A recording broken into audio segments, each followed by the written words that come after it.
अजीत दादा से आपके राजनीतिक मतभेद हो सकते हैं, लेकिन उनका कट्टर विरोधी भी ये बात कहेगा कि उनसे अच्छा एफिशिएंट और एबल एडमिनिस्ट्रेटर महाराष्ट्र ने नहीं देखा था।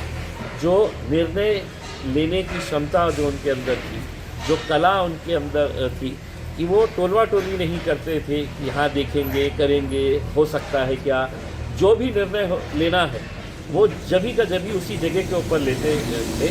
अगर होने वाला काम है तो वो मुँह में बोल देते थे हाँ ये होगा, नहीं होने वाला है तो बिल्कुल साफ तरीके से बोल देते थे कि ये काम नहीं हो सकता है उसमें। तो एक एबल एडमिनिस्ट्रेटर, अंग्रेज़ी में एक मन है वर्काहॉलिक, एक आदमी जिसका एक पैशन होता है काम करना, जिसकी एक दीवानगी एक जुनून होता है काम करना, उसमें अजीत पवार साहब का नाम लिया जाता है। सारे लोग जानते हैं कि सुबह 6 बजे उठ के वो काम के ऊपर लग जाते थे, 7 बजे से तो लोगों से मिलना उनकी शुरुआत हो जाती थी और देर रात तक वो काम करते थे। मैं समझता हूँ उनकी इस मौत से नुकसान से महाराष्ट्र को नहीं, हिंदुस्तान में एक बहुत बड़ा नेता जिसका एक बहुत ही उज्जवल भविष्य था उसको खोया है। हम आज अपने तरफ से, अपने पार्टी AIMIM की तरफ से हम अपनी श्रद्धांजलि अर्पित करते हैं। इंक्वायरी करने की मांग की जा रही है। संजय राउत ने कहा है कि उन्होंने, देखिए बात स्वाभाविक है कि किसी भी बड़े नेता के जब इस तरह के हेलीकॉप्टर या प्लेन क्रैश के अंदर दुर्घटना होती है तो उसकी इंक्वायरी तो होती ही है। इसमें इस केस के अंदर भी इंक्वायरी होनी चाहिए, क्योंकि एक बहुत बड़ा नेता अगर किसी की गलती रही है, क्या टेक्निकल फॉल्ट्स था, क्या था, ये सब इंक्वायरी के अंदर आएगा। लेकिन मैं समझता हूँ ये सेकेंडरी बातें हैं।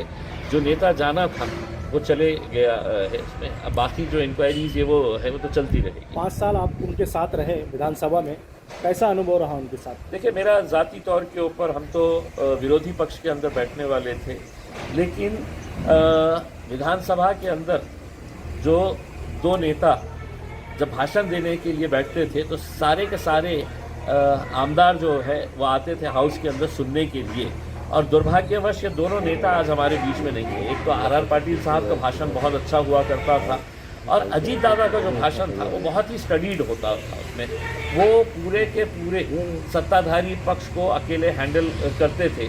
और मेरा तजुर्बा ये था, जब कोई मिनिस्टर जिसको जवाब देना होता था, रिप्लाई करना होता था किसी सवाल के ऊपर, जब अजीत दादा देख लेते थे ये मिनिस्टर कंफर्टेबल नहीं है, उसके पास सही तरीके से जवाब अवेलेबल नहीं है, तो जो एक नेता होता है, जो एक गार्डियन होता है, वो खुद खड़े रहते थे और वो अपने मिनिस्टर के डिफेंस के अंदर खड़े रह के सत्ताधारी पक्ष को पूरी तरीके से उनका जवाब जो एक्सपेक्ट करते थे वो जवाब देते थे। मैं यकीनन महाराष्ट्र के अंदर अच्छे अच्छे नेता यहाँ पे होके गुजरे हैं, चाहे वो विलासराव देशमुख साहब हो, गोपीनाथ मुंडे साहब हो, RR पाटिल साहब हो, या अभी अजीत दादा, ये सभी मैं समझता हूँ इन सभी की मौत जो है वो अनटाइमली डेथ कहते हैं ना, कि कभी किसी ने सोचा नहीं था कि इनकी मौत ऐसे हो जाएगी करके।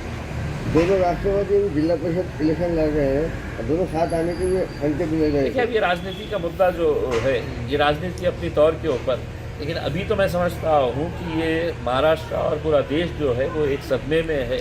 एक शोक पूरे महाराष्ट्र के अंदर फैल चुके हैं।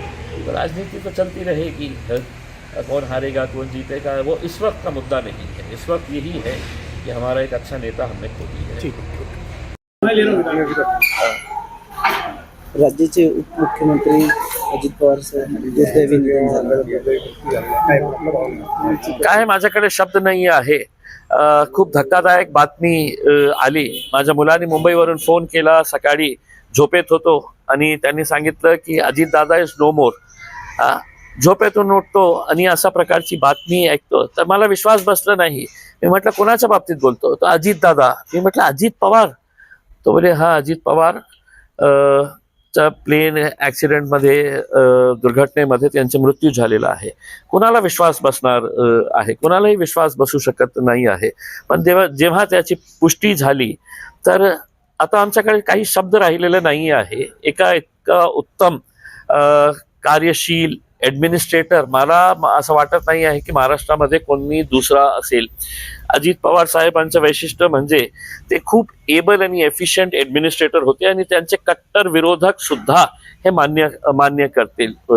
अंग्रेजीमध्ये आपण बोलतो ना वर्कहॉलिक, ज्या माणसाला फक्त काम करण्याची सवय होती, फक्त काम काम आणि काम.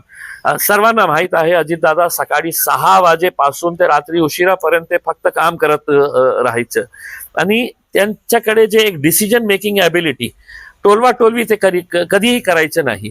काम होणार असेल तर तुमच्या तोंड